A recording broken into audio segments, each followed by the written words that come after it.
வணக்கம். இது people English series. இந்த வீடியோல ரொம்ப இம்பார்ட்டன்ட்டான ஒரு டாபிக் பார்க்க போறோம்.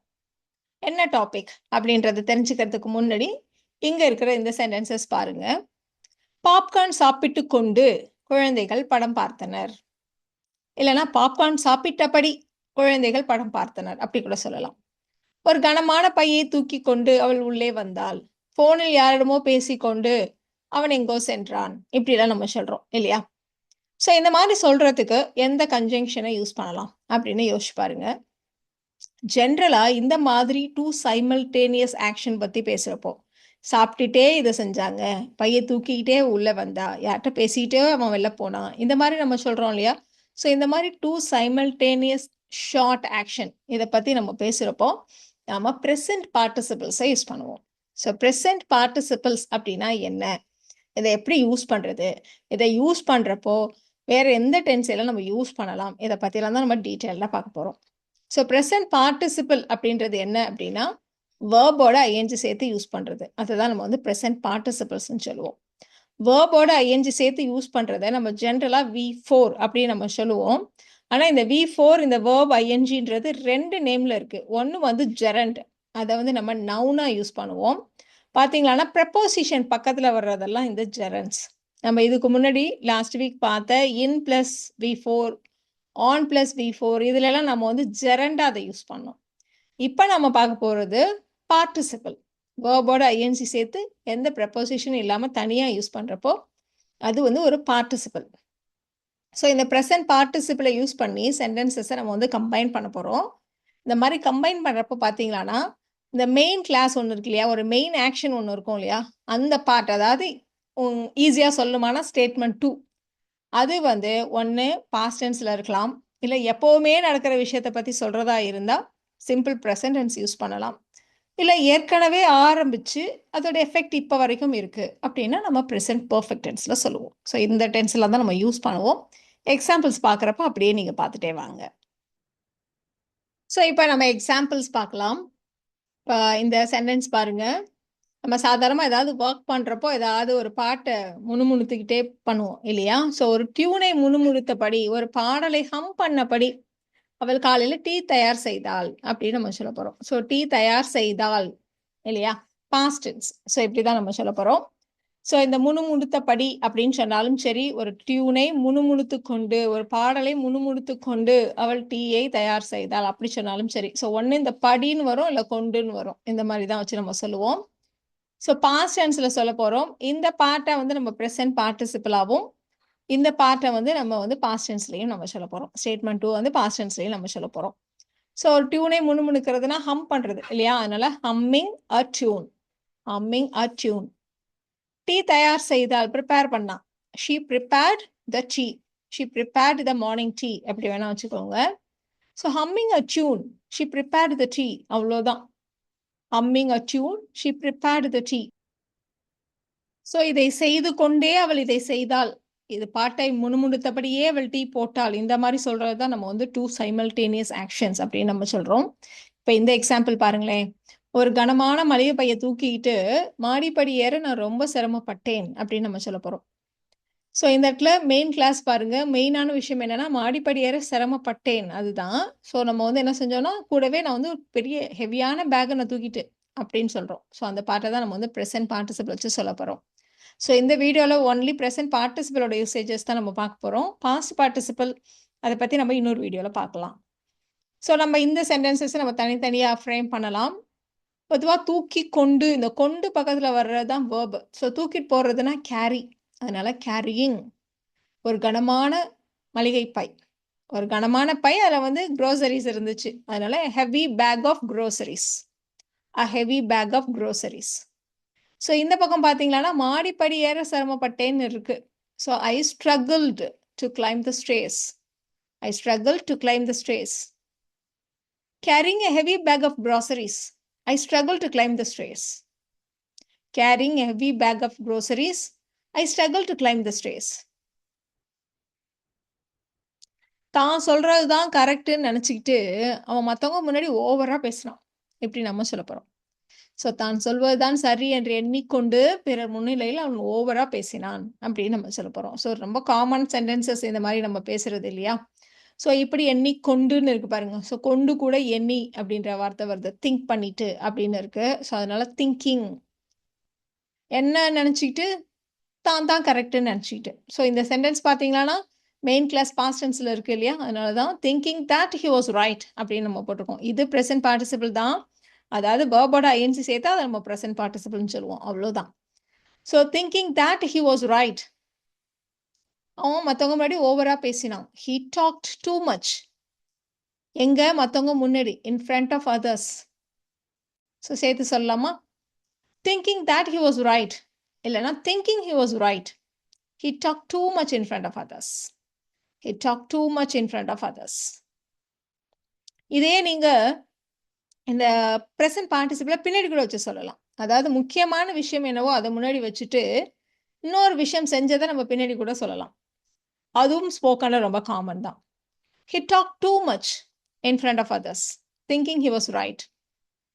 He talked too much in front of others, thinking he was right. இப்படியும் நம்ம சொல்லலாம். சேர்ல உட்காந்து ஒரு நியூஸ் பேப்பரை படிச்சுக்கிட்டே எங்க அப்பா காஃபி கேட்டார்.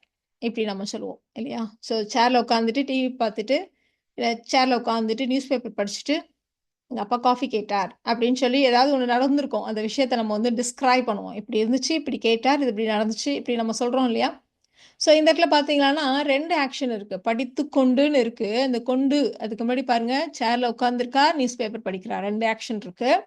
ஸோ அதனால இந்த மாதிரி 2 ஆக்ஷன் இருந்தால் நம்ம அண்டு வச்சு அப்படியே சொல்ல வேண்டியது தான். Sitting in a chair and reading the newspaper ரெண்டுத்தையுமே நம்ம ப்ரெசன்ட் பார்ட்டிசிபிளாக ஆக்கிட்டோம். Sitting in a chair and reading the newspaper. My dad ask for coffee. So ஏதாவது ஒன்று கேட்குறாங்க அப்படின்னா ஆஸ்க் ஃபார் அப்படி வச்சு சொல்லணும். So my dad ask for coffee. So இதை சேர்த்து சொல்லலாமா? Sitting in a chair and reading the newspaper. My dad ask for coffee. ஃபோனில் யார்கிட்டயே ரொம்ப கோபமாக பேசிக்கிட்டே உள்ளே வந்தான் அப்படின்னு நம்ம சொல்ல போகிறோம். ஸோ ரொம்ப கோபமாக பேசிக்கிட்டே உள்ளே வந்தான். ஸோ ரொம்ப கோபமாக அப்படிங்கிறப்ப நம்ம வந்து ஃபியூரியஸ் அப்படின்னு நம்ம சொல்லுவோம். ஸோ இந்த இடத்துல பேசிக்கொண்டேன்னு இருக்கு. கொண்டே இது கூட என்ன இருக்குன்னா பேசுறதுன்ற வேர்பு தான் இருக்கு. அதனால டாக்கிங் ஃபியூரியஸ்லி ஆவேசமாக பேசிக்கொண்டுன்னு இருக்கு. இல்லை நீங்கள் சாதாரணமாக கோபம்னு சொல்கிறதா இருந்தால் டாக்கிங் ஆங்க்ரிலி அப்படின்னு நம்ம சொல்லலாம். ஸோ இந்த இடத்துல talking furiously on the phone. Talking furiously on the phone. He came inside. உள்ளே வந்தான். ஹி கேம் இன் அப்படி கூட சொல்லலாம். இல்லைன்னா ஹி என்டர்டு த ரூம் அப்படி கூட சொல்லலாம். ஸோ நம்ம எப்படி வேணால் சொல்லலாம். Talking furiously on his phone, he came inside. Talking furiously on his phone, he entered the room. இல்லைன்னா முன்னாடி வச்சு சொல்லுங்க. He entered the room, talking furiously on his phone. அப்படியும் நம்ம சொல்லலாம். அடுத்ததா இது வரைக்கும் நாம டூ சைமல்டேனியஸ் ஆக்ஷன் பற்றி பேசுகிறப்போ ப்ரெசன்ட் பார்ட்டிசிபிளை எப்படி யூஸ் பண்ணுறது அப்படின்னு பார்த்தோம். இப்போ அடுத்ததா ரீசன் சொல்கிறதுக்கும் இந்த ப்ரெசன்ட் பார்ட்டிசிபிளை நம்ம யூஸ் பண்ணுவோம். ரீசன் சொல்கிறது அப்படின்னா பணம் இல்லாததால் நான் அதை வாங்கவில்லை, ரொம்ப சோர்வாக உணர்ந்ததால் நான் சீக்கிரம் தூங்கிட்டேன், பாடம் புரியாததால் நான் டியூஷன் போனேன், இந்த மாதிரி சொல்கிறதுக்கு.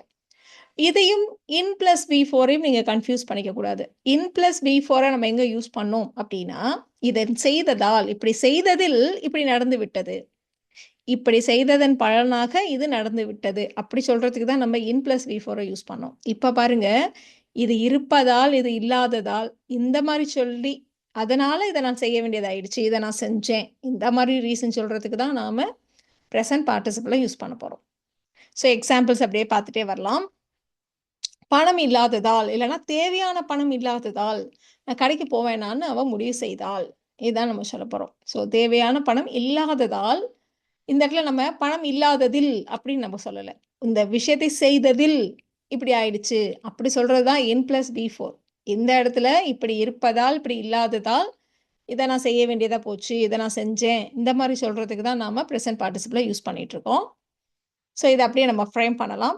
அதுலேயும் பார்த்தீங்கன்னா இந்த செகண்ட் ஸ்டேட்மெண்ட் வந்து பாஸ்ட் டென்ஸில் இருக்குது இல்லையா?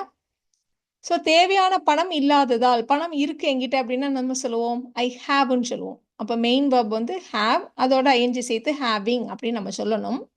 ஆனால் இல்லாததால்னு இருக்குது நெகட்டிவ், அதனால நாட் ஹேவிங். என்ன இல்லை? தேவையான பணம், அதனால நாட் ஹேவிங் இனஃப் மணி. கடைக்கு செல்ல வேண்டாம் என்று முடிவு செய்தால், முடிவு செய்யறதா இந்த இடத்துல மெயின் verb. அதனால she decided. செல்ல வேண்டாம் என்று நெகட்டிவா, அதனால not to go shopping. She decided not to go shopping. நம்ம ஏற்கனவே சொல்லியிருக்கோம், go to shopping சொல்லக்கூடாது, இல்லை go for shopping சொல்லக்கூடாது, go shopping அப்படின்றது தான் ஃப்ரேஸே. நம்ம அப்படியே யூஸ் பண்ண வேண்டியதுதான். So not having enough money, she decided not to go shopping. Not having enough money, she decided not to go shopping. இப்போ நான் வந்து ஒரு பெரிய சிட்டியில் ஒர்க் பண்ணுறதால அடிக்கடி இந்த மாதிரி டிராஃபிக் ஜாமில் வந்து நான் மாட்டிக்கிற மாதிரி ஆயிடுது அப்படின்னு நம்ம சொல்ல போகிறோம். சரி, நம்ம சொன்ன மாதிரி ப்ரெசன்ட் பார்ட்டிசிபிளை யூஸ் பண்ணுறப்ப ஒன்று நம்ம மெயின் கிளாஸ் வந்து பாஸ்ட் டென்ஸில் இருக்கும், இல்லை இந்த மாதிரி எப்போவுமே அடிக்கடி நடக்கிற விஷயமா இருக்கும், அதெல்லாம் நம்ம வந்து ப்ரெசன்ட் டென்ஸில் சொல்லுவோம். சிம்பிள் ப்ரெசன்ட் டென்ஸ்ன்றது ரெகுலராக அடிக்கடி நடக்கிற விஷயங்கள் இல்லையா? ஸோ இது ஒரு சிட்டின்றதுனால ஆப்வியஸ்லி ரொம்ப காமன், நான் அடிக்கடி வந்து டிராஃபிக் ஜாமில் மாட்டிக்குவேன் இந்த மாதிரி சொல்ல போகிறோம்.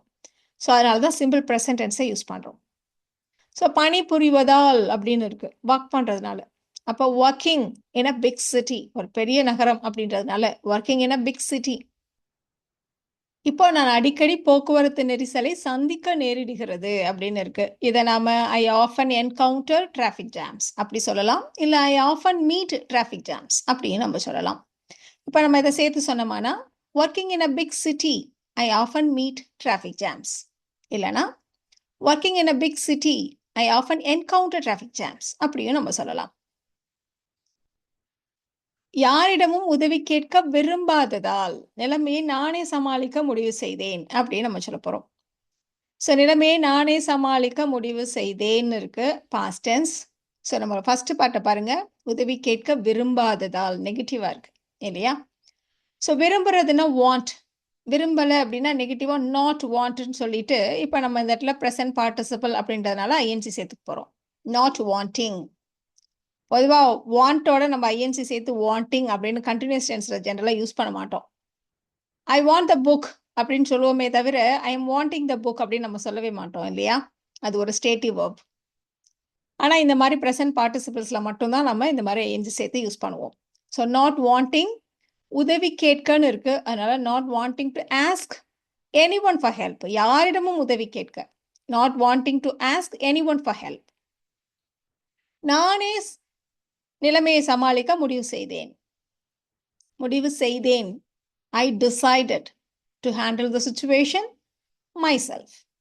ஸோ நானேன்னு இன்டென்சிஃபை பண்ணியிருக்கோம் இல்லையா, அதனால தான் ஒரு மை செல்ஃபை சேர்த்துட்டு இருக்கோம்.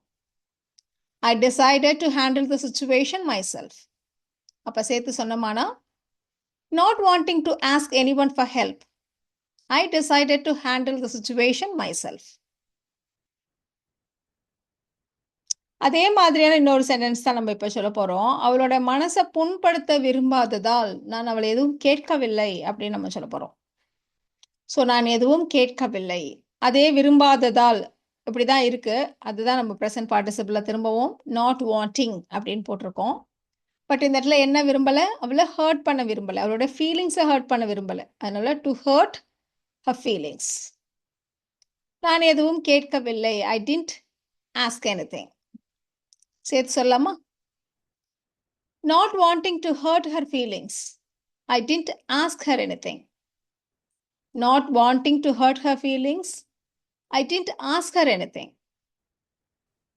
ஸோ ரீசன் சொல்றதுக்கு ப்ரெசன்ட் பார்ட்டிசிபிள்ஸை நம்ம யூஸ் பண்ணிட்டு இருக்கோம். இப்போ பாருங்க, பாடம் புரியாததால் கூடுதல் வகுப்புகளுக்கு அவன் செல்ல ஆரம்பித்திருக்கிறான், எக்ஸ்ட்ரா கிளாஸஸ் போறான், டியூஷன் போறான், இந்த மாதிரி நம்ம சொல்ல போறோம். ஸோ அவன் டியூஷன் போறது எதனாலனா அவனுக்கு சப்ஜெக்ட் கொஞ்சம் புரியல அதனால. ஸோ பாடம் புரியாததால், இதுதான் ரீசன் இல்லையா? ஸோ இந்த பாட்டை தான் நம்ம ப்ரெசன்ட் பார்ட்டிசிபிளில் சொல்ல போகிறோம். செல்ல ஆரம்பித்து இருக்கிறான்னு இருக்கு, அப்போ ப்ரெசன்ட் பர்ஃபெக்ட் டென்ஸ். ஸோ ஏற்கனவே ஆரம்பிச்சு அதோடைய எஃபெக்ட் இப்போ வரைக்கும் நீடிக்குது, தொடருது அப்படின்னா நம்ம ப்ரெசன்ட் பர்ஃபெக்ட் டென்ஸில் சொல்லுவோம் இல்லையா? ஸோ பாடம் புரியாததால்னு நெகட்டிவாக இருக்கு, not understanding the subject. Not understanding the subject. அவன் ஆரம்பித்திருக்கிறான்னு இருக்கு, அதனால he has started attending extra classes. He has started attending tuition classes. எப்படி வேணா சொல்லுங்க. Not understanding the subject, he has started attending extra tuition classes. இல்ல வெறுமனே extra classes, எப்படி வேணா நம்ம சொல்லலாம். ஸோ ப்ரெசன்ட் பார்ட்டிசிபிள 2 இடங்கள்ல யூஸ் பண்ணோம் இல்லையா? ஒண்ணு டூ சைமல்டேனியஸ் ஆக்ஷன் பத்தி பேசுறப்போ, இன்னொன்னு இந்த மாரி ரீசன் சொல்றதுக்கு. 2 விதமா யூஸ் பண்ணினோம். ஸோ உங்களோட அண்டர்ஸ்டாண்டிங்க செக் பண்றதுக்கு இங்க 4 சென்டென்ஸ் இருக்கு. இத நீங்க ட்ரை பண்ணி பாருங்க. வீடியோவ பாஸ் பண்ணிட்டு ட்ரை பண்ணுங்க. அடுத்த ஸ்லைட்ல உங்களோட ஆன்சர்ஸ நீங்க செக் பண்ணிக்கலாம்.